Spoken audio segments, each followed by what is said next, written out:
Hey everybody, welcome to the Spiritual Business School podcast. My name is Muni from the Muniverse, and I'm here as your host. This episode is called Untap Your Sparkle with Mischka Dean.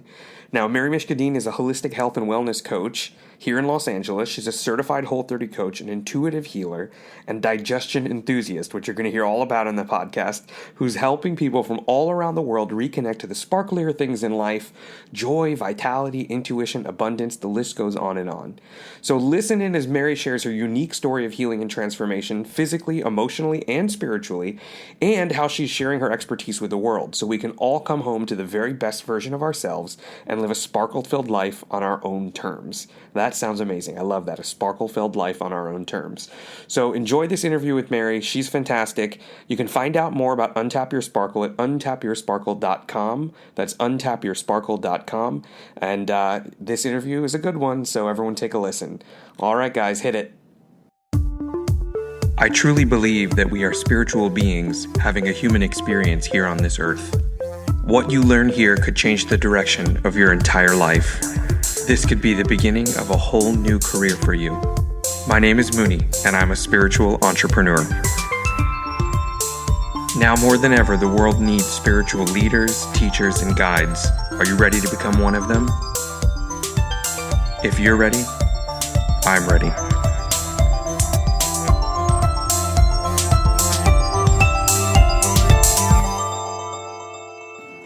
Mischka Dean, welcome to the Muniverse podcast. Actually, technically now it's called the Spiritual Business School podcast because nobody knew what the Muniverse podcast meant, so we had to get a little more clear with it, but we're happy with the rebrand and it's going well.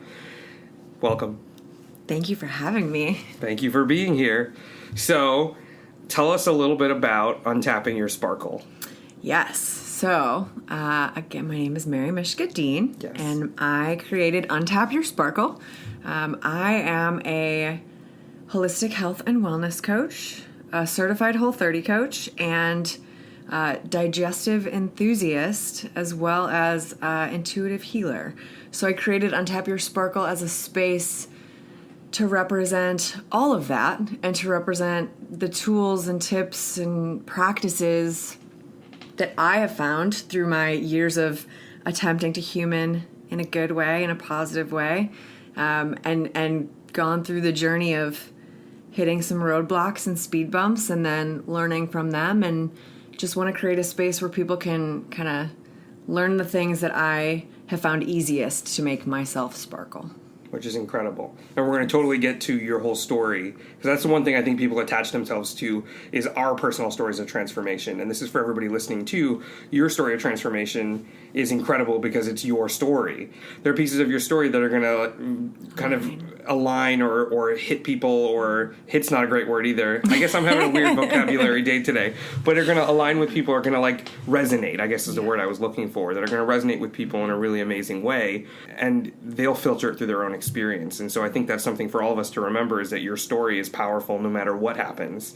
And no matter what you personally feel about it, it's going to be powerful for people in different ways.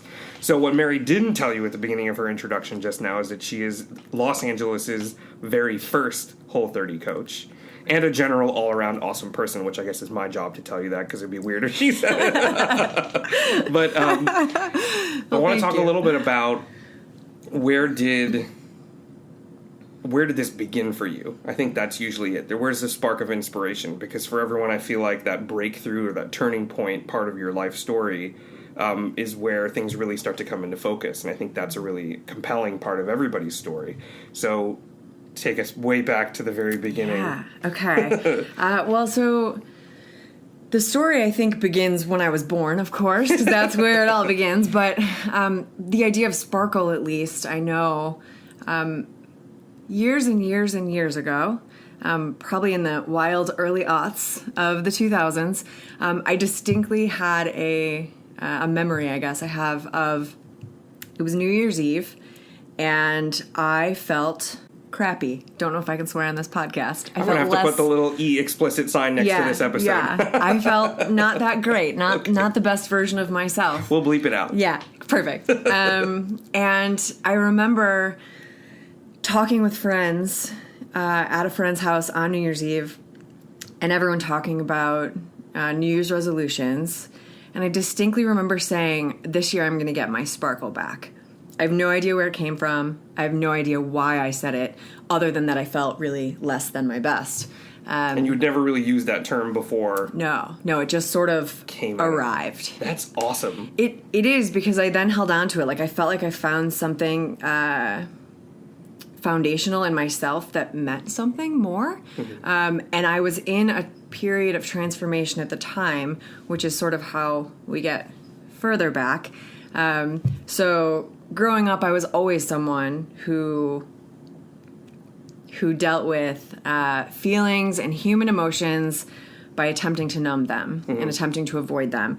And I sought every possible numbing option I could. And the one that felt the quickest, the easiest to access, the most socially acceptable was food. Mm-hmm. So my whole life has been a series of trying to navigate my relationship with food, using it as a tool to numb, a vice. I was definitely somebody who overate, ate my feelings, all of the above, in the hopes of not feeling all the feelings. What I have come to learn in the process of untapping my sparkle is that when you numb any feelings, even if it's just the goal is to numb the negative, inevitably you numb all of the above, right? Mm-hmm. And so I had reached a point in my life at a pretty young age where I was just trying to avoid just feeling anything. And I was in a pretty bad place. I had great experiences growing up. In some ways, I had an amazing childhood. In other ways, it was complicated, like most people have. Mm-hmm. It turns out that growing up as a human is difficult. You're not really necessarily let in on that secret when you're 8. No. And so into kind of my young adulthood, I was incredibly, incredibly sensitive, and I still am. I'm very empathic, and I'm very sensitive to energies and the things around me, and I didn't realize any of that. I didn't realize the strength in it. I didn't realize the sparkle in it. Mm-hmm. But growing up, I really did turn to vices for numbing. And so cut to when I was 19, I attempted to end my life. So I was very unhappy, very ill, in a way, different ways than what I realized, and found myself through this process trying to numb to the extreme, thus resulted in being suicidal. So that, without me realizing, catapulted me into a whole new territory of numbing, because I was now in the world of mental health services. Wow. And that was a blessing, because I've learned so much about mental health and so much about being human and so much about the natural experience that we all have that I didn't think I was worthy of, and that I didn't think I could or should feel. So that includes the positive, the negative, and everything in between. Mm-hmm. But I found myself numbing with pharmaceuticals by prescription. And so for a decade of my life, basically from about 20 to 28, 29, so a little shy of a decade, I was on a very intense cocktail of pharmaceutical drugs. I was assigned many, many, many labels that are mental health related and that have some pretty significant stigma attached. And I had resigned myself to just existing. Marking time. Yeah. Time was passing, and I was so far from sparkling because I couldn't feel the best pieces and I couldn't feel the worst. So I was just in this funny middle ground. And so it was during this time that I sort of had this awakening of, I want to get my sparkle back, truly not knowing what that meant. During my 20s, I went through a lot of shifts. My reliance on food as drug got really serious. My weight ballooned. At one point, I was probably somewhere between 230 and 240 pounds. Wow. So unhappy, and not recognizing that by numbing my human experience with emotions, I was in turn numbing every piece, every cell, every part of my body. And so I wasn't listening to my gut. I wasn't checked into my intuition at all. I wasn't paying attention to how my body was responding to what I was putting in it. I was smoking a pack a day. Like I said, I was taking handfuls of prescribed medications that were making sure that I could wake up, making sure that I could attempt to pay attention, making sure that I wasn't getting anxious, making sure that my mood stayed exactly in the middle, just extremely like numbed enough that there was no movement of it, and also making sure that I could go to sleep. So every major piece of my day required me to take something. It was, without really realizing, I had sort of put myself in this bubble of just walking through the motions of a quote-unquote existence. Wow. So I was incredibly heavy. I was incredibly unhappy. My body was covered in eczema. My digestion, one of the reasons that I assign myself as being a digestion enthusiast is because I have always been obsessed with pooping, not pooping, and everything that comes with it. So growing up in my household, I often found myself using the bathroom as an escape when I didn't want to do things or when I was trying to avoid chores. But because of the upbringing that I had, I often was staying at other family members' homes, which was great and felt like home in its own way and gave me the opportunity to have sibling relationships with my cousins and other people in my family. So for lots of reasons, there was really awesome pieces of this, but it also made for disrupted digestion cycles and disrupted sleep cycles. So both of those sort of play into my digestion enthusiast status. Right. And in this window, when, not to get too sciencey, but knowing that I was taking all of these prescriptions, I did not understand yet the significance of some of those prescriptions on serotonin, which 90% of it is based in your gut. We all think of it as a brain chemical, but it also is it's really a gut chemical, right? Your gut and your brain, we always hear your gut is your second brain. I think your gut's your first brain. It really, really is the... And anyone who's tapped into their intuition knows, and has had an intuition-based experience, knows that it keeps coming back, and that sinking feeling you get in your gut, or that stomach-based thing, or that thing where your whole body sometimes feels like it's just shaking out of itself. Totally. Is all that override of that intuition. It's like, hey, brain, hey, pay attention. Totally. And so for you up until this point, your entire gut brain had no stability, didn't know which way was up, didn't know which way was down, didn't know anything. Literally, Okay. yeah. It's so without realizing, my weight ballooned, my skin was a mess to the point where I had open weeping eczema sores everywhere. So even seeing a dermatologist, he suggested, because of the infection factor, every week I had to take a diluted bleach bath so that I could just kill all the bacteria, because So you're literally dipping yourself in poison while soaking your body in poison. Yes. Well, medication. Exactly. We got to be disclaimer here. Yes. Not a everyone is doctor, not a unique. doctor. Not a doctor, and everyone's unique yeah. and needs different needs. Right. And I'll speak to my process within that world too, where I recognize the value of both sides of the story, and that sometimes in emergencies, those resources level the playing field to get you a place to start. And that very well could have been the case for me. It just went on a little too long. Right. And I think that's the one thing to say that's important, and this is something I learned from a long time ago working in this space, is that, you know, for the sake of liability and the sake of your own liability, you can have these beliefs and you can share these things, as we're sharing now and as I've shared lots of times and as I'm sure you've shared lots of times. But there's this idea or this mantra that keeps coming back up, and I share this with everyone that I work with, is that you need to have everyone on your team. So if it's a medical issue or it's a psychological issue or it's something where there are elements of this where modern science has developed a solution or an answer, you have to have that side of it on your team in addition to the spiritual or the new age or the consciousness-based practice that you're adding to your kind of your treatment plan. Totally. So I think that's important to say, and it's a good thing for everyone to learn and kind of say out loud that you want everybody on your team as you're figuring these things out. Absolutely. And it takes so many pieces. So, you know, I was getting biopsies of my skin. We weren't talking about my gut. At my appointments that were related to my anxiety and my depression, we weren't talking about if I was pooping or if I had sores on me. We were all different teams, and I was just going from appointment to appointment in this like blurry, foggy phase without really realizing just how disconnected from me I was. And so it's interesting because, you know, while you're thinking of my digestion, so I knew I had a problem with digestion, and I was sort of always given that stamped IBS, irritable bowel syndrome. But in reality, yes, my bowels were irritated. That is for sure. I was irritated in a lot of ways.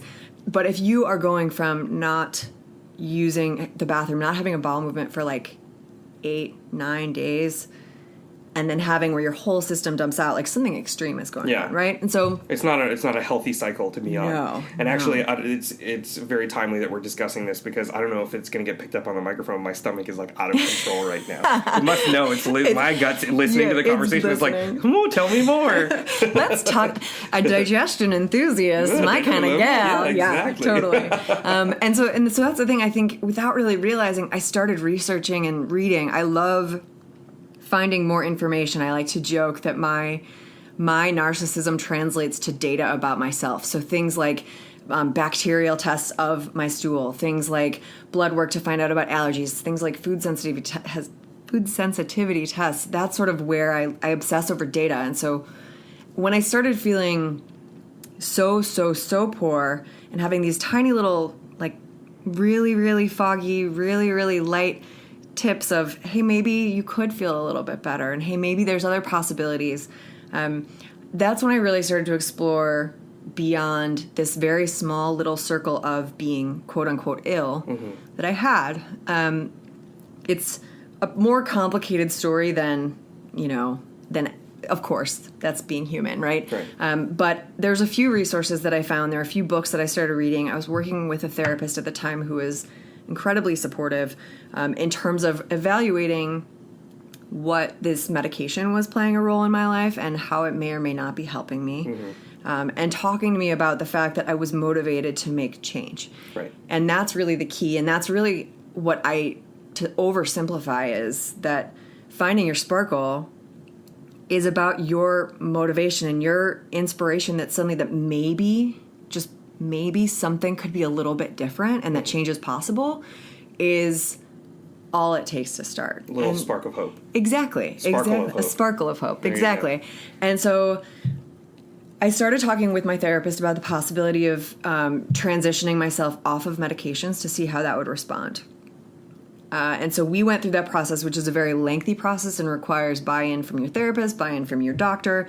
There's a very, very specific and strategic way that needs to happen for the health of everybody involved. Everyone on your team. Yeah. Every single person. So for me, that process included adding in things like acupuncture, talking with my family members, my friends, my husband, everybody involved in my life about what was going on, why I wanted to make these changes, and what all would really be included in that. The interesting thing is at the time, I also was working for a mental health nonprofit, which is a wonderful resource for mental health education, of just learning the basics about what it means to deal with mood, anything. Being human is what I like to think of it. But so while I was exploring on my own, I was also surrounded by a lot of people who had been through some of these experiences and people who were in other places with it. So it was an interesting community to be in. And within it, I found my voice of recognizing my value in that, yes, it's incredibly difficult to go through having mental health challenges. It's incredibly difficult to have your whole self, which is really what it's all about, feel disconnected. That, within all the health communities that exist, all the mental health communities that exist, it's very common for people to say, oh, just as a reminder, your head is connected to your body. And that's such a simple statement that it's so much more than that even. It's I like to think of, the wellness wheel of all these pieces that create our whole selves. And for me, things like digestion and mental health and skin and using food to numb myself, those all work together in a really complicated way, but in a really beautiful way, because that gives you all the resources to think, okay, if I adjust this piece and that piece and that piece in small ways, huge shifts can occur. So in this... the one thing I just wanted to bring out for everybody listening, too, is like nature is in balance, and nature is always going to seek what it can to find the balance. And so in situations where you're part of your wheel of health, or the wheel of your experience is completely lopsided, nature will always try to figure out a way to balance that out. And so I think what's great is this advocate, this is the other thing I want to point out, the little person that was the catalyst for your sparkle, this new therapist that came on board. One of the things I think a lot of people experience when they are overwhelmed by anything, whether it's a food addiction or over medication or a health issue or a mental health issue or just the overwhelm of trying to figure out how you're going to do what you want to do or reach the goals that you want to reach, is that there's always got to be somebody who's a little bit of an advocate for you. And in certain circumstances, and correct me if I'm wrong, it sounds like for you and for a lot of people, they can't be their own advocate. So you were so immersed in the situation that you were in that you couldn't even step out of it to say to the different doctors you were working with, hey, something's not right. Yeah, it's interesting. I think it was like this multifaceted, from my perspective, because I'm a spiritual person, I feel like things aligned exactly where they were supposed to, where at the time I found a therapist who respected my opinion and who listened to me and recognized my knowledge and my experience. And so I actually was doing this exploration of maybe there's more. And so I ended up finding some books with some pretty solid evidence about mental health and about wellness.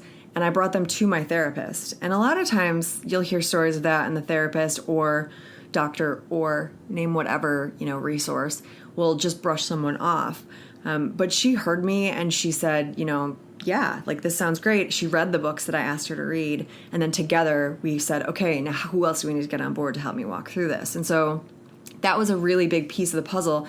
The game-changing piece beyond that was finding a functional medicine practitioner, because once I started to get a handle more on the quote-unquote mental health piece and recognizing that sometimes labels are assigned quickly, and sometimes labels don't fully tell the story, right? We all know that within the health systems currently, labels are really numbers assigned so that certain things get paid for, right? These 3 digits or 4 digits, depending on what system you're in, they really just assign what approval you get and who gets paid. And so many humans take these labels as like, this is law, this is it, this is who I am, this is my where I get to be in life, this is my deck of cards or my hand of cards. And I was given a hand of cards that for a long time I just dealt with. For a long time I held on to, right? Yeah. I didn't go fish and ask for anything new because I thought that this was it permanently. Forever. And this is your identity. This was my identity. This is what I was told when I was 19 was, you must take these medications forever or else you'll die. You should not have children. You should consider going on disability. These were the 3 things that were said to me at 19. Oh my gosh. So, which is at 19, everybody's like, the world is new. Yeah. Like most people's experience of 19 is like, freedom. I get to make choices and eat ramen for every meal and have no issues at all whatsoever. Right. At 19, I was told that I needed to sit in this box and stay there forever because I was a danger to myself and others. Straight up. And so... Unbelievable.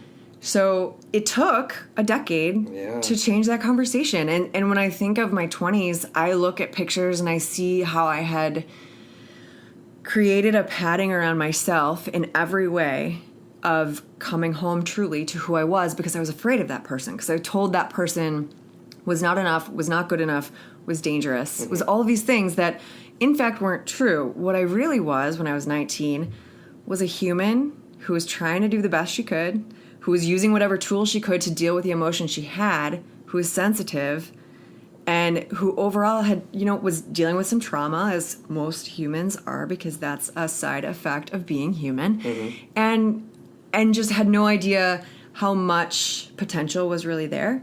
And so throughout my 20s, when I look back, I really do see somebody who I'm grateful for and who I knew had so much potential. But there's also moments where I think, I disconnected from this group of friends or this, possibility in my life because I felt like I was so lost and I felt like I was not enough, right? And so throughout that time, I went through different pieces of education. So I went to cosmetology school, which was amazing, and I did that for a while. I was afraid to go back to school for quite a while in terms of getting my bachelor's degree, because that happened it was after my second year of college that I attempted suicide. And I was told, again, by the same health professional, that I should not go back to college because it was too overwhelming and that it would, again, be a danger to me. And so, again, all of these things are assigned. And it took a really long time to feel like I was worthy of following any of the dreams that I had in place from when I was very young. Mm-hmm. So when I was young, I thought I would do all sorts of things. I would travel, I would go to school, I would do all of these like worldly, amazing adventures. And very quickly that was, just a non-issue. That was not an option. Right. So eventually, the sparkle was there. Yeah. That compelling future, that vision for what you wanted out of life and those experiences, the sparkle was there. Oh, yeah. It was just buried underneath all of these other things that were blocking you from getting it out there. Okay. Exactly. And so in working at doing hair as a hairstylist, and then I began doing my work for this mental health nonprofit because I felt really connected to that cause. It's called the Depression and Bipolar Support Alliance, or DBSA, and is a great resource for free information online about things like depression or bipolar disorder, trauma, anxiety, all of that. And so in working with this organization, I started to recognize that like maybe these experiences had some value. And I started to think maybe I could help people.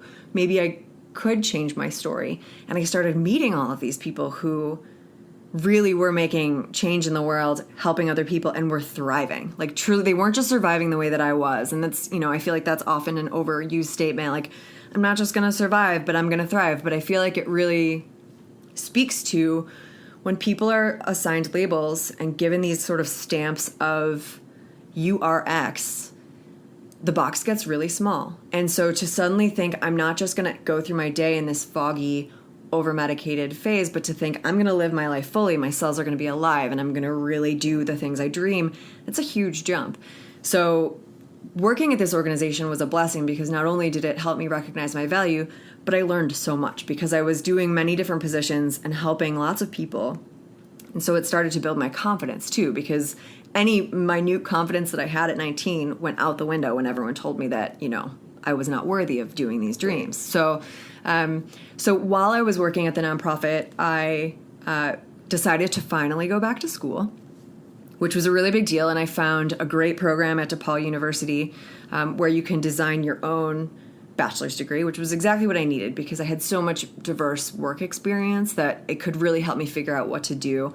And so I ended up designing a degree in mental health and wellness, which included some coaching courses. It included things with nutrition and brains and all of my favorite things. Mm-hmm. And then continued doing that while I was working for the nonprofit and doing hair on the side. So all of these pieces are sort of a funny journey that landed me sort of in that zone of wanting to untap my own sparkle because I learned about taking care of myself on the very surface physical sense in cosmetology. Luckily, because I went through a program through Aveda, it's a more natural program, so you're thinking about things beyond just hair and makeup. But in reality, that sort of helped me gain some confidence that I had a skill set and that I had some creativity and all of those pieces. Working at the nonprofit helped me realize my passion for science and mental health and all of those physical things that I was ignoring, like the eczema all over my body and my gaining weight and all of those pieces. And so I sort of sewed all these together and then brought in someone who really is a miracle in my life, which was the functional medicine doctor that I found when I was in Chicago. And she is someone who I am still connected to and who I love dearly because she really helped me see that I am not any of the things that I was told I was. And so I worked with my therapist to kind of get me through that process of removing medications and learning to feel some of my feelings and not peeling to turn off some of the labels. Yeah. Big time onion peel, right? Yeah. Like trying to just peel back every layer.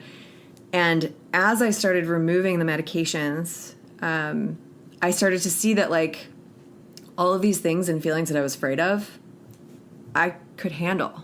And all of the things that I was told I couldn't handle, I was going through. I was living through life stressors. I was living through, all of the responsibilities that I was told, like, don't do. And so and also working full time and going to school. So I knew that I was suddenly quite a bit more capable than I had been led to believe. And then I found this amazing doctor. And so... Yeah, I want to step back out of just for a second Yeah. before we go into that story, because I feel like that's a whole Rabbit hole, a yeah. whole part of it. It's not a rabbit hole, but it's like the catalyst kind of Yeah. where it all kind of Yeah. not even catalyst, but yeah, I guess it is the catalyst where everything kind of like snapped into focus for you, and that was your moment of change. Mm-hmm. But I just want to point out, and I don't know if you've ever thought about it this way, because I always see this when I'm working with people, and I see it in my own life too, and people that I'm friends with, is that you tend to attract the experiences that you need most in your life, and it always seems like, oh, it's so weird that it happened that way, but in reality, it all came from you. So the fact that you went into cosmetology school, you're attracted to that to help other people look good and feel good on the outside Yep. and feel good about their bodies Yep. was something that you needed for yourself too. The fact that Absolutely. you're working at the mental health organization is something you needed for yourself too. The fact that you needed for an advocate and you found one is something you needed for yourself Yeah. too. And so it goes to show, and this is by no means perfect and is going to work for anybody in this process, but it works a lot of times, and I found that it works, is that we all will do more for other people than we'll ever do for ourselves. And that's just another part of, as you say, being human. It's something that we fall into this idea of, like, we want to be nurturing, we want to take care of people, we want to be selfless, we want to do all these things, we want to be seen as these giving people. And a lot of times in the spiritual world, in the spiritual community, there's a real push for that. It's like, you want to do this, you want to be self, you want to, like, oh, I want to give it away, I want to do this, I want to do that, and contribute and contribute and contribute. And that's good to a certain point, because it does awaken, I think, the connectivity and like the connections to the things that you most need to attract in a lot of ways. But then what I love about your story is, and that's what we're about to come to, is that it crystallizes, in a certain point, and it doesn't turn into a point where you're just giving everything away and putting yourself into a totally different problem. You crystallize it and you move forward in a new and exciting way where you've shed the identity of what you were told you were. You're working with somebody now who's going to help you rebuild the identity. So I think this is such a great story for people to hear, because this is a perfect example of attracting the things that you needed the most and then letting that turn into the other part of, personal transformation that I always love hearing, which is the idea that you, in an emergency, and this is used on an airplane every time that you're on the plane, like, if something goes wrong, you need to put your oxygen mask on first before you can help other people. And so it's such a weird thing to, like, align with spirituality and, like, the crisis of the plane going down. But it's Right. a great metaphor or analogy in terms of we're all at some point or another in a crisis. And whether it's a personal crisis or a spiritual crisis or a health crisis or a relationship crisis or a financial crisis or whatever it is, and we're fighting against this idea of we need to do more for other people, and we need to be giving, and we need to be selfless, and we need to contribute. And there's a point at which you just can't do it anymore without really giving it all away. Totally. And then, that's not really what this is about, and that's really not what this world is about, and it's not something that you should feel like you ever have to do. And so the fact that, and I love that you were able to figure it out and put on your oxygen mask, and Eventually. eventually, but you did Right, it. yeah. You know what I mean? And there's lots of people who haven't done it or are trying to do it, and they aren't quite there yet. And I hope that this inspires them, because that's really it. It's like that moment when you're like, okay, I have to put my own oxygen mask on first before I can help other people. Totally. That's like a mantra you can even use. Yeah. And I use it all the time too, when I'm trying to figure out what do I say yes to and what do I say no to, is am I putting the oxygen mask on myself before I'm helping other people? Totally. Or am I trying to put the oxygen mask on someone else and then I'm going to pass out in the process, and then who knows what's going to happen. Totally. So I just wanted to point that out and kind of share that, because I'm hearing that pattern. I'm seeing that pattern in the story that you're sharing. Is like all these things, they didn't just happen. Yeah. Like, you attracted them. Totally. And you definitely were seeking out, It's like you're seeking all these resources. And I am very much that oxygen mask mantra is something that I've reminded myself of for a long time, because my whole early life truly was based on making other people happy. And that is something that I have talked with my therapist for a long time about, and talked with all the people who support me about a lot. And it's hard to change. If you grow up being someone who's sensitive and who helps people in terms of naturally, energetically, all of those pieces where you always just calming and soothing other Yeah. people, making everybody feel good and welcome. Exactly. Like if I was to signify one thing that I'm best at, it's making other people feel comfortable, and that's a blessing and a curse. And I, for a long time, allowed everyone else to feel way more comfortable than I did. And so in this kind of journey of feeling the absolute worst that I felt, at a certain point, I was no longer able to help anyone else either, because I had let myself deteriorate into someone who, I would say, a shell of myself, except that it was like a bloated, sore covered, angry version, or passing out on lots of levels. Yeah, it was just not happening. And so finding the functional medicine practitioner that I found, who became a friend and who is still a resource, helped me to recognize that there are those pieces of the health factors that I had to engage with. So right away, when she started talking to me about digestion, I was like, well, we're going to be best friends, because I want to talk about bowel movements every day, all the time. It drives my friends and my loved ones crazy. But in reality, it started to put these little pieces together to think there's more to the story than just this isn't happening or this is happening when it comes to, feeling well, sleeping well, digesting well, eating well.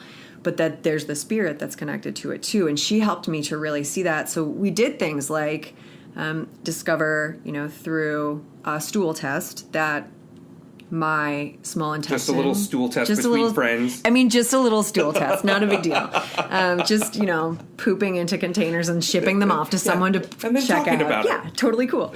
But it helped me to find that there was something more significant going on. While I had cleared out some of the things that were an added filter in the form of medication at the time that helped me to kind of come up for air, so to say, to use the oxygen theory. Removing those medications for me, and again, I will repeat that everyone is different. Everybody has different needs. For me, in that time and continued since then, removing the medications gave me a breath of fresh air that I needed to see other possibilities. And she helped me to see that, okay, that's one piece, but there's so many more pieces that you can work on, right? So it isn't just, I take this or I don't. It's, if I don't, okay, great, what else can I do? I'm in control. I'm driving this train. It's not, okay, this doctor says, take this forever and that's the life assignment you get. It's, this is my train. I am the conductor.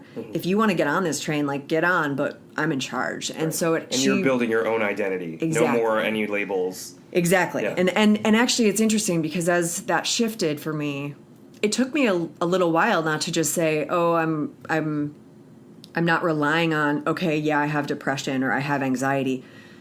Every human experiences some facet of that. Different levels, different impacts. I will not question that or judge that because everyone's human experience is different. Totally true. But everybody knows to a point what that feels like to a point. And in my experience, as I was releasing myself from that identity, in some ways it was sort of earth-shattering because I didn't know who I was. And so to not be able to say, well, I can't because of this, and to say, well, I'm in charge. What can I do and what do I want to do helped me to start to frame out what does the future look like. And suddenly I don't just have to stay in this box and do this job or do this thing or do this, go live here or do that. It's what can I design for me? And so in this process, working with my functional medicine practitioner, we talked about things like adding meditation into my life. We talked about things like making changes when it came to my habits in general, especially when it came to food. We did things like stool tests where I found that my system wasn't absorbing the fat that I was eating because I was having an actual physical condition, which is called small intestine bacterial overgrowth, a very glamorous label. Yeah. But it was basically SIBO is what it's called, was causing my system to almost no longer be accepting of food. So it had triggered inflammation throughout my whole body in almost an autoimmune kind of way, which is why I had sores everywhere. And so they did a skin test for allergies, and it came up that I was allergic to all 72 allergens. And that's when they found... a live wire of allergy. Yeah, my whole system was basically attacking itself. And, the interesting thing is when I started working with this practitioner is also when I started to really start digging into reading about food. And that was where it really, really shifted because she helped me to see that there were all these options. She helped me to see what I'm in control of. And then all these new resources, just as the universe works, started popping up. So this is about the time that my sister, who is my best friend, was talking to me about some of my symptoms and other things. And I was telling her about working with this doctor. And she said, have you ever read the book or heard of the book, It Starts With Food? And I had not. That book is by Melissa Hartwig and Dallas Hartwig, who created Whole30. And it's about what food does and what food doesn't and how our bodies react. And so all of these kind of huge milestone moments that will eventually have like completely shifted the path of my life all were happening at the same time, which now I can look back and be like, oh my God, universe stepping in, spirit stepping in, truly finding that my purpose was like bubbling out of me, literally in sores on my skin, because I was about to find out all these tools to change everything, you know?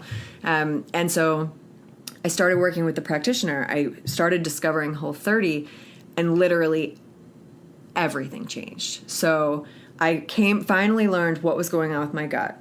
I finally learned that I am in control of what I put in my body and how it makes me feel. I did my first Whole30 of many, because I've done quite a few. It's sort of one of my main tools to getting back to myself, to finding wellness, to just feeling like I'm recalibrating when things get off, because as humans, things always find a way of kind of spinning and twisting in new ways, and we find ourselves in new territories. And so to have that kind of back pocket full of tools to know how to get back to myself has been just key in every piece of my puzzle of me. But Whole30 became a really big part of that. And being able to work with a doctor who not only understood and knew about it, but supported me in the process and helped me figure out exactly how to reintroduce foods to see how they made me feel, and using the resources that Whole30 provides for free on the website. That also was like, okay, so people have done this, people have found results from this, and people's lives have changed. So in this process, I ended up finding that my physical body started to heal, and I started to feel really good, just as a human. I didn't feel like I was, like struggling to get through the day like I used to be. I didn't feel like I was constantly anxious. I'm a naturally anxiety prone person, I think partially because of some of the sensitivity that I just in my constitution have. And suddenly I started to realize that I can be in control of what I put into my body, and that helps me to feel stronger. And so in a healthy way. In a healthy and way. Balanced way. Yeah, in a healthy way. I think, my natural state is sort of extremes. Like I do better when I have set cut rules. And so things like Whole30 to start gave me the information I needed, using the way I needed, but in knowing how to use those after Whole30 as well. And so in this process, so I'm learning outside, I'm learning all these tools within myself, I'm seeing results, but then I'm also going to school and figuring it out. And so that sort of led me into the world of coaching. So okay, and we're going to take a quick break, because then that's like the whole other part of this is like the identity that you take on that everyone's like waiting to hear. It's like, okay, so how does this connect to spiritual business? And I think this is going to be a huge section. So we're going to take a break. We're here with Mischka Dean from Untap Your Sparkle, and we'll be right back. This episode of the Spiritual Business School podcast is brought to you by the Muniverse. If you're a spiritual entrepreneur and you've been looking for a way to launch the spiritual business you've always wanted to have, come on over to themuniverse.com and find all the resources you'll need to start your business faster and easier than you ever thought possible. When you sign up for my newsletter, you're going to get access to my Spiritual Business Startup Guide. It's a downloadable and printable chart that covers 6 key areas that you need to focus on if you're going to make your spiritual business a big success. So come on over and see what we have going on, join our online community on Facebook, subscribe to the podcast on iTunes, and take an exciting new step on the journey to becoming the spiritual entrepreneur you are destined to be. Okay, and we're back with Mischka Dean from Untap Your Sparkle. And we've just been, if you missed the first half or you need to go back and listen, we've talked about poop at least 3 times. Digestion enthusiasm. I need a t-shirt that says digestion enthusiast. Definitely need a t-shirt. Okay, so we are now entering the part of your story that I think the listeners are going to be like sitting forward and leaning into, is you've gone through the crisis. You've now experienced some results. You've found a solution. You have people on your team. You've started to connect with yourself. The ideas have started to form. At what point, what year was it when you had that New Year's resolution? When did that happen? That's a good question. It's definitely I want to say like 2007 or 8. Okay. And it was like a clear decade ago. Yeah. And that was not yet,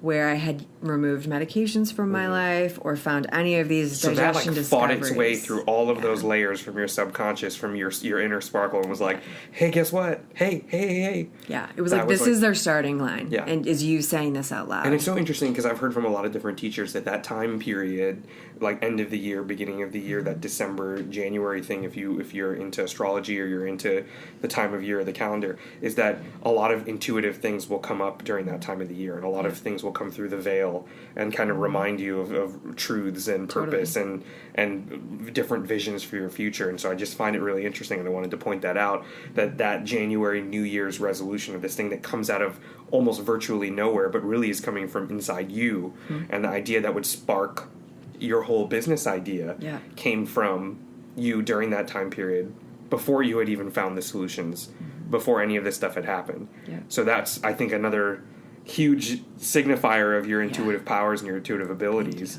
which is incredible. So anyway, I'll stop talking because her story is way more interesting. No way. How did this all come into focus? Where did the business part come from? So it's interesting because for a long time I just thought that I would continue to work in the realm of mental health education. I felt really connected to that, even though I no longer identified as quote-unquote living with a mental health condition. I identified as benefiting from mental health services, which I think there's a significant... You say that again, because that's really important. Yeah, so I no longer identified as living with a mental health condition, quote-unquote. I now and still identify as my life has benefited from mental health services. So I have accessed those services like therapy and like medications and like things that have had a place in my life, and certain aspects of those helped to, like I mentioned before, sort of level the playing field so that I could get back on my feet. And then I was able to learn in that world how to move forward from there. So it's such an incredible affirmation exercise in affirmations too, the things you tell yourself. And to say, to use the label that you had been given and to tell yourself that story over and over and over again, versus turning it around and turning it into an empowering statement that's going to help propel you to go further and further. I just think that's incredible.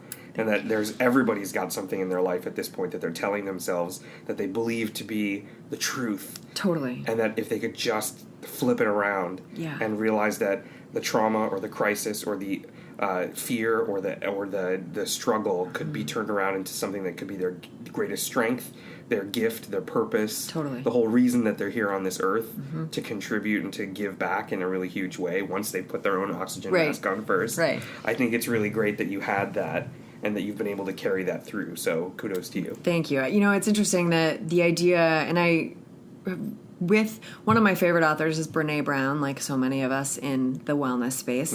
And reading her writing about recognizing the stories we tell ourselves was such a game changer for me, because I realized that I was making all this progress, but I was still filling in some of those gaps, right? Our brains want to survive. That's the goal, right? So our ego plays a part in that, and our just those pathways in our brain are like, okay, I see A and I see Z, and maybe I'm going to fill in a few of those letters in between and tell you a story to continue us on this path. And sometimes you need to stop and recognize where the story is being told and if there's truth in it or not. And that is, it's such a simple idea, but reading her writing on that like shook my world, because I started to recognize that I had peeled back some of the layers. I had removed medication.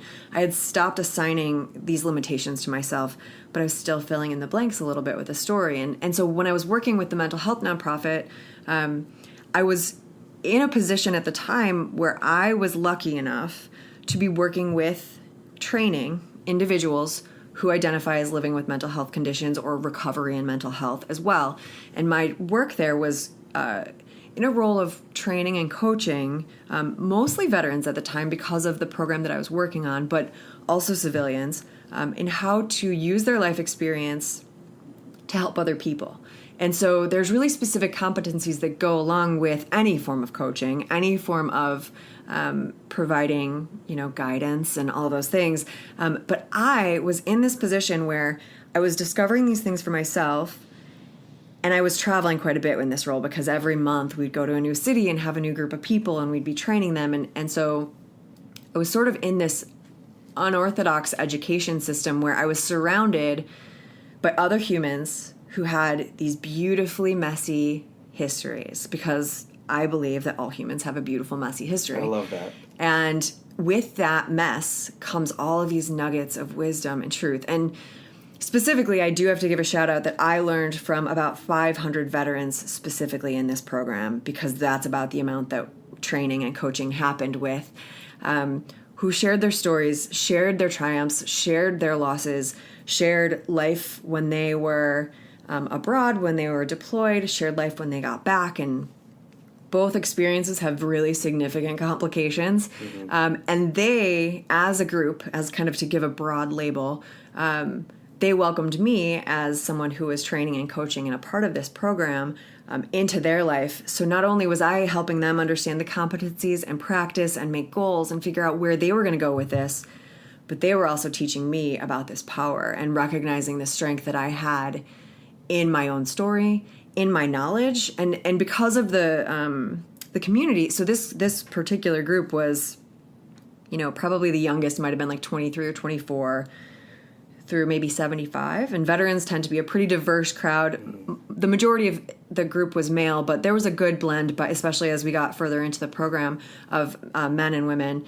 And it really was one of those where I felt like I got this amazing education from people who live in every state, of every age, of every background, with every experience. So everything from living in homelessness to experience in prison to everything in between, really. The full spectrum of human experience that's possible. And we were all able to come together and find the strength on the foundation, knowing that as humans, we all have it within us, and that together we come together and learn it. And so that was a big kind of piece of my own recognition that while I may always have historically doubted my place and my purpose and all of these things, I suddenly had this confidence that I can share my own gifts and I can help people to find the gifts they have within themselves that will support them in this process. And so that was when I really kind of kept growing and changing and moving through this education and decided that, okay, so I've been coaching people, and I've been coaching people. That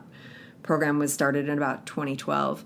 But I need to make it a little bit more official. So I got the health and wellness coaching certification, and I was able to sort of sew together all of these years of bizarro health experiences that I had for myself with the concrete evidence and education. While I did the coaching certification, I also took, because I like to nerd out over science and biology classes, to make sure I understood the full spectrum of what health can include. I was in it. For real, yeah. Yeah, so I was at the same time of taking a health and wellness certification course, I was taking a microbiology course, which was awesome and bizarre and fantastic because I was dealing with my own health. So I was talking to my functional medicine practitioner about the bacteria in my small intestine, but then I was learning about the different types of bacteria in this microbiology class, but then I was also talking food stuff in the coaching class. And so I sort of created this perfect storm of the facets of me that I think are strongest and how to give those the education they need to have the evidence behind it. So it's like a 360-degree education. So no stone unturned. Well, and actually, what's funny is as I'm saying this, I'm realizing that in that same window, I was on a bit of a education kick. That's also when I started taking classes for healing touch and Reiki. So that's when I entered into the energy realm, recognizing that there was more to my healing story than just changing my food, adding meditation. Those are huge. I can't express that enough. But then recognizing the power I had to heal within myself on new levels. Which is something that you had known since you were a child but maybe didn't understand the full extent of. Totally. I think that being able to understand that, I sat in this amazing healing touch class. And one of the first experiences I had was practicing with someone else in class. And the person who I was practicing with happened to already be trained lifelong. And the first thing she said after I sat down, after practicing kind of the first experience of getting to know someone's physical energy, was, Mary is an empath and she just absorbed my headache. I hope she doesn't I hope she recognizes that she has this skill. And it was language that I just had heard, kind of, dabbled in, felt a little woo-woo for me. And I always have that like healthy questioning with the woo-woo, because I love both. I love data and I love the spiritual realm. And so I like to bring both together. And I started to think, okay, this is different. And finding things happening in very concrete ways, like after this weekend of healing touch, after a weekend of Reiki training, finding my digestion working in a whole new way after doing specific treatments and having other people work on me. And so I started to like integrate all these pieces, and that's really where it came that I was like, okay, this is a lot. I just talked your ear off, right, about the whole history, and there's huge chunks that I've skipped because that's life, right? But this is not stuff that people have access to or people recognize in a way that feels accessible.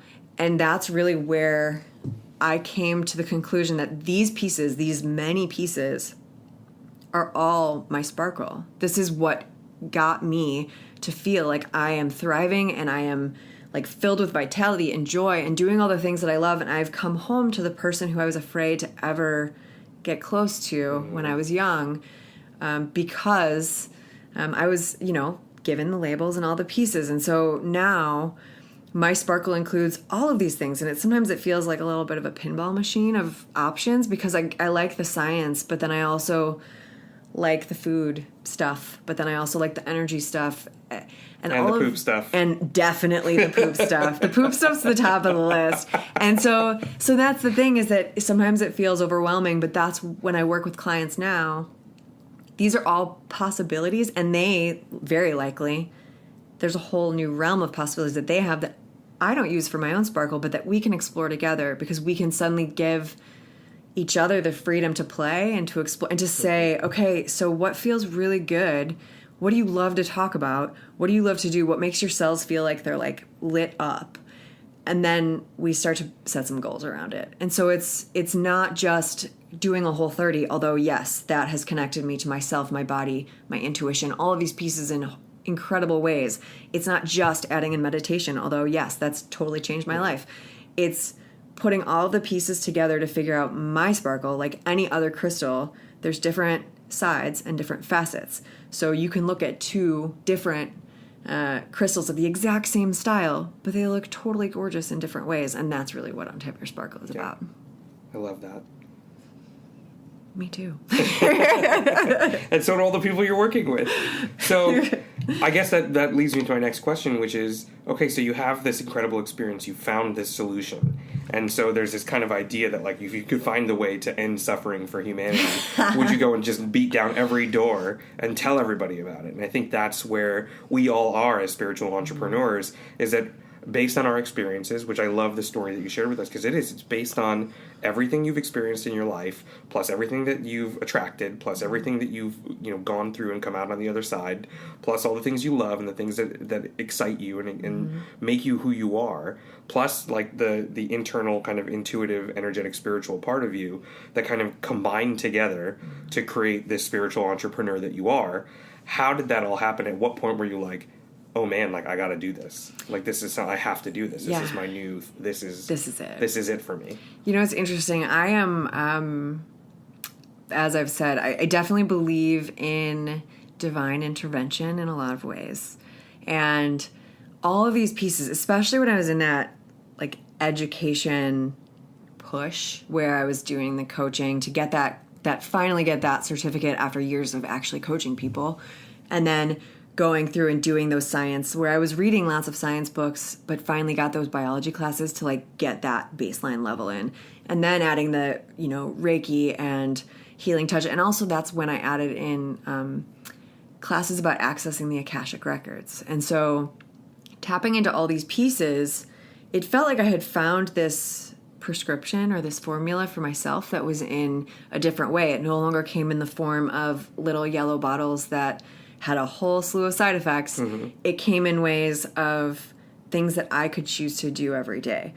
And so at this time was when my partner and I were also talking about moving to Los Angeles. And so within this conversation, we sort of recognized that for both of us, in terms of our future and careers, we were at a bit of a path where we could stay doing what we were doing, or we could be brave and take a leap, right? And so as I started sort of building all these pieces and recognizing like, okay, I have a voice, I want to share it, I want to make it go further, all of it sort of aligned in one of those ways where I can't exactly explain how it happened, but suddenly we were moving. I was transitioning from a full-time employee at the nonprofit to a consultant. Suddenly I found myself with all of these kind of options for building a space online and changing the conversation about in how I'm coaching people. And it suddenly felt like it was no longer an option to ignore. It just felt like, okay, if I'm going to do this, this is it, and I got to dig in. And, you know, there've been a lot of, a big piece of my Sparkle currently is ensuring that I'm balanced in my schedule, and part of that is doing a hike, ideally, like many days a week. And there have been many, many days where I have hiked and been asking the universe, like, what am I doing? Is this right? Is this not? And every time I feel like, okay, I'm afraid, okay, this isn't going the way I thought, okay, I'm building it, where's this and where is that? And I want more clients and I want more, I want more individuals to have access to this information. I want more lives to be changed.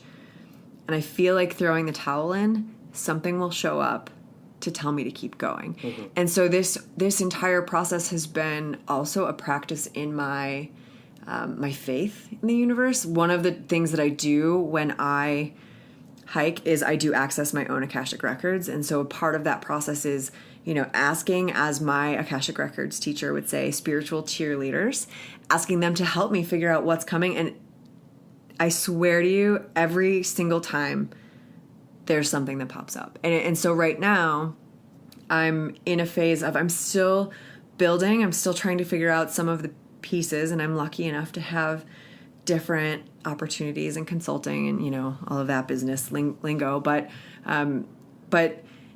the universe is telling me to keep going. And so now that's kind of where I'm at.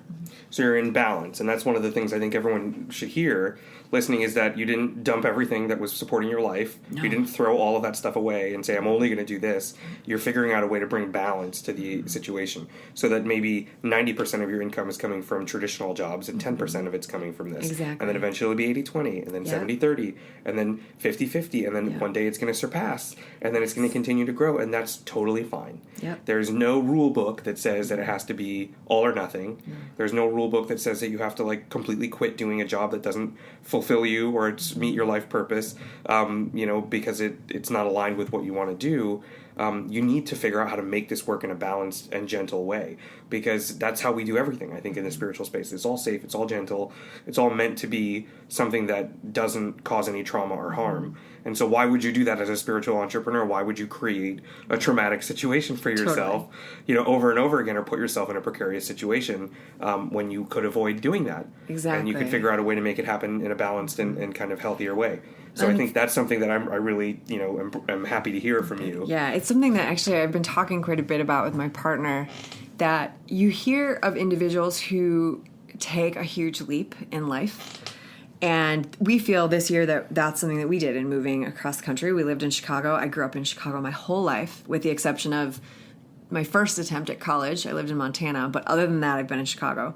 And moving to Los Angeles, that's huge. And similarly, he grew up in Detroit, lived in Chicago for the other half of life, and then we found ourselves here. And on the weeks where things feel less than ideal, I like to remind myself and him, but especially myself, that you hear these stories of people taking a leap and trying to find balance and trying to make it work. And people will say, I decided I was going to follow my dream. I did X. I moved here. I did whatever that first big step was. And then the story usually goes, and then 6 months later or 1 year later, this happened. What you don't know is what all is included in that 6 months or 1 year. And that is a messy year, because for me, at least, this has been my experience, you have to navigate your ego, which frankly is usually a real jerk at times. Because it's trying to keep us safe, right? It's trying to make us exist. It's trying to help us survive. And our ego tells us stories to keep us in that box, because it knows survival means repetition, means habit, means no change. But change equals growth. And so it's something that I like to remind myself, what happens in that year is exactly what needs to happen, so that when things start to come together in the place that is that beautiful, oh my gosh, there's this little piece that showed up to tell me to keep going.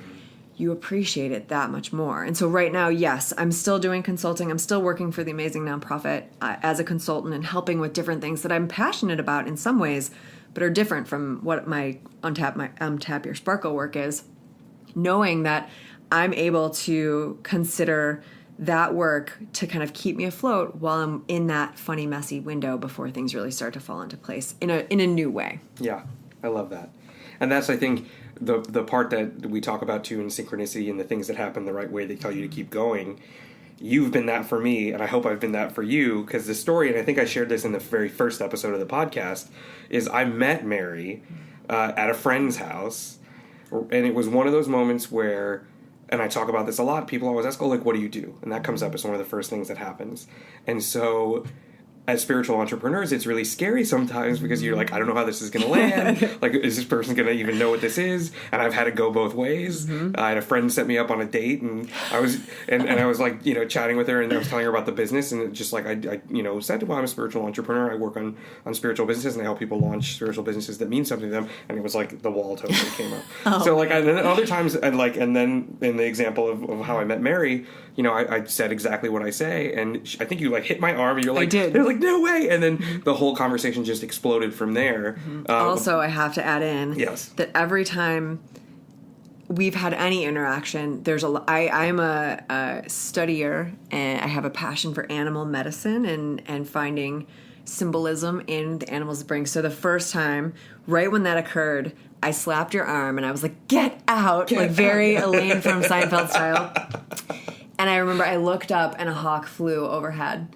And I turned to my husband, and I said, there was a hawk, like as if that meant anything to anyone else. Like, and then again, anytime I think I've told you this, but I was hiking, and you text me about business things, about podcast things, and literally like that, I look over and a hawk flies right by. And that's one of my symbols for keep going, you're on the right path. And that has now connected to you. So we have some significant bird hawk medicine there. I love that. And then also with you, I think the spider thing has come up for me in a big way. And it's funny because I have lived my entire life with this like negative relationship with spiders. Don't ask me why.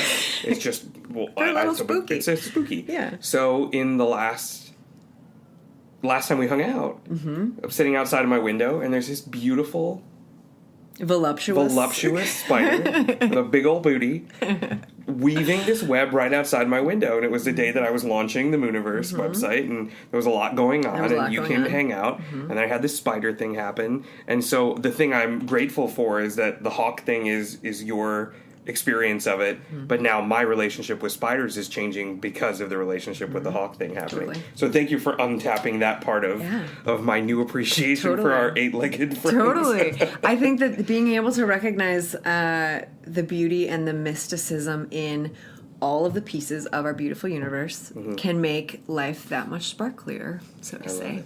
I love it. Okay, so tell me now, how do people find you, and how do people work with you? Yes, please. That would be wonderful.